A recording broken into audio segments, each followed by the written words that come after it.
இந்த வருடமும் போன வருஷமும் வச்சிருக்காங்க. மாதா சிலையை வச்சிருக்காங்க, இயேசு படத்தை வச்சிருக்காங்க, அதோட துர்காமணியும் வச்சிருப்பாங்க, அதுக்கு ஒரு மாரியம்மனையும் வச்சிருப்பாங்க, எல்லா இதையும் வச்சிருப்பாங்க.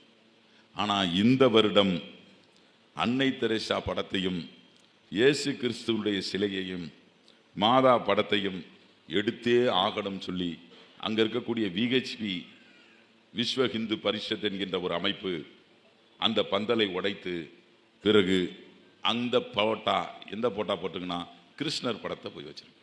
இதெல்லாம் வெளிநாட்டு சாப்பிங்க, அதனால வெளிநாட்டுக்கு போட்டோம். இது எத்தனை பேருக்கு தெரியும் உங்களுக்கு? இன்னைக்கு நடந்து முடிஞ்சிருச்சு துர்காதேவி ஃபங்க்ஷன். எத்தனை பேருக்கு தெரியும்? வெஸ்ட் பெங்கால் எங்க இருக்கு, எந்த ஊர்ல இருக்கு, எந்த நாட்டில் இருக்கு? அது வேற நாடுங்க அப்படின்னு நினைக்கிறோமா? நம்ம இந்திய ஜனநாயக நாடு, எல்லாரும் சமன்னு சொல்ற நாடு, எல்லாருக்கும் ஒரே உரிமை அப்படின்னு சொல்ற நாடு, மதசார்பற்ற நாடு. இதுல எந்த விதமான நடவடிக்கையும் எடுக்கவில்லை, ஒரு நடவடிக்கை எடுக்கல. மதமாற்றம் செய்கிறோம், மதமாற்றம் செய்கிறோம்.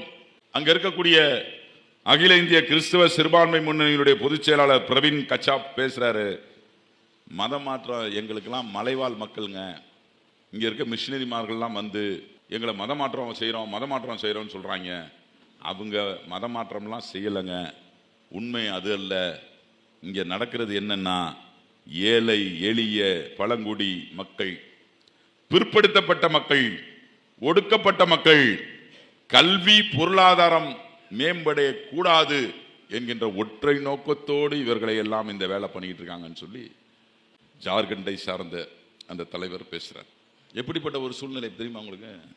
சரி, இது ஒரு சைடு ஓடிட்டு இருக்கு. நம்மளை வந்து பூச்சாண்டி பிடிக்கிறோமோ, அங்கி போட்டிருந்தா பாவாடை இப்படின்னு நம்மளை கிண்டல் செய்கிற எச் ராஜா போன்றவர்கள்லாம் இதே இருக்காங்க. நம்மளை கிண்டல் செய்து நம்மளுடைய மிஷினரிமார்கள் இவர்கள் இல்லை என்றால் அருட்சகோதரர்கள் தங்களே அர்ப்பணிச்சுக்கிட்டு இவங்களை மாதிரியான மிஷினரிமார்கள் முன்னாடி இல்லை அப்படின்னா ஆனாவனா கூட படிச்சிருக்க மாட்டோம், இந்த பேண்ட் சட்டை போட்டு நின்றுக்க மாட்டோம்.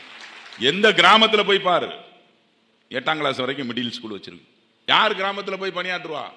ஆனால் எங்கள் அருட்சகோதரிகள் நகரத்தில் பிறந்திருந்தாலும் நகரத்தில் இருந்தாலும் எங்களுடைய மிஷினரிமார்கள் சிஎஸ்ஐ பெந்தகோஸ்தே எல்லா மிஷினரிமார்களும் ஒவ்வொரு மூளை முடுக்கெல்லாம் போய் அங்க இருக்கக்கூடிய மக்களை படிக்க வைத்ததன் காரணமாகத்தான் தமிழ்நாடு கல்வியிலே வளர்ச்சி பெற்றிருக்கிறது, இந்தியா வளர்ச்சி பெற்றிருக்கிறது என்று சொன்னால் அப்படிப்பட்டவர்களை அடிச்சு உதைக்கிறாங்க.